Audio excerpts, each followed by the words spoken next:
Is money important? Absolutely. And are there a lot of people within the church who can help take up the slack in that area? But man, there's so many of us skilled in so many different ways to reach out and through that love of action, not the emotions there, and it'll get you, because God will get your emotions through your experience. But that action is what's really, where the rubber meets the road, as they say.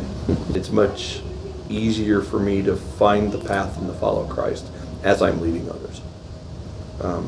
Greatest example here at Second Presbyterian Church that for me is high school mission trips. I've been leading those for 5 years,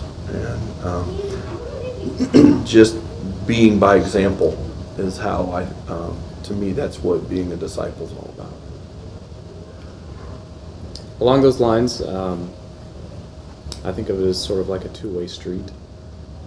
Along my journey of discipleship, I've felt like I've received a lot from this church, and so I feel sort of called to become more of a disciple by trying to give what I've received back to the church. So volunteering like we do for Niners, mission trips, doing home communion and stuff that we do with deacons. So just trying to take what I've received so greatly from the gift of God and give that back. For me, I grew up in the church.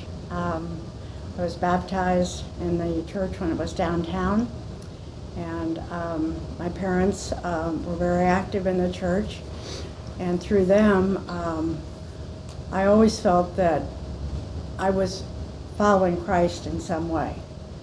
God chooses us based on our skill set. You know, there's people that make a lot of money, can donate that gift, and then there's those of us who God's skills and gifts have given us to perhaps love others. And you know, we love our mom and dad. That's an emotional love, or our pet.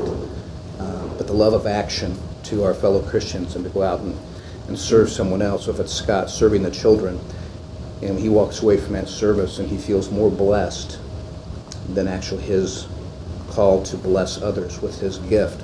And saying, I think everybody here has used their gift in some form or another, and so that gift of love, that we can just through our actions think of others' interest and well-being above ourselves, and like home communion, for instance, in this church, to reach out to our community within the church and take care of our fellow Christian brothers and sisters that can't make it to church.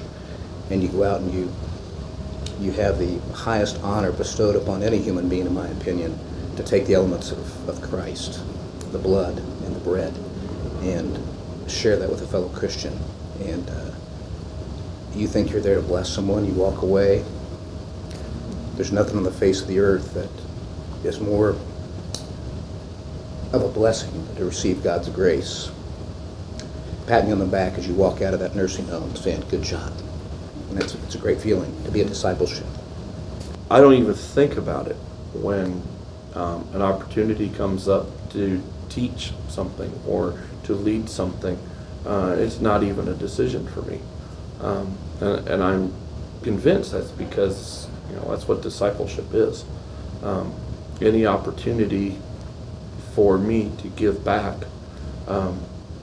is something that I jump on, to the point that sometimes I overcommit myself, which is not a good thing. But stewardship and discipleship, I think, are very closely knit, and I don't think you can separate the two. Well, and I think from what you're saying too, having known your daughter, and it was a long time ago, but I think you should be truly blessed with what you have done, and you have this young man sitting beside you, and you have nurtured him or others along the way, and that's the way you have spread your wings, by giving. Maybe you didn't have the monies to give every time, but you have given yourself as God would want you to. Thank you.